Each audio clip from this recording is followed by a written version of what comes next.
Ngaunta guys. Diet muna ako ngayon. Kasi kailangan konting kanin, pipino at saging. Habang nagagamot pa tayo, ito muna. Hindi tayo pwede kumain ng mamantika.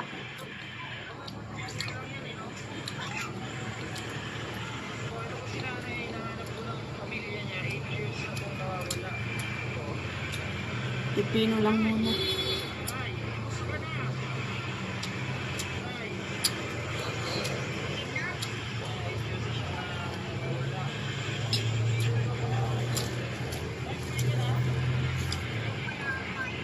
Kagabi hapunan ko rin pipino.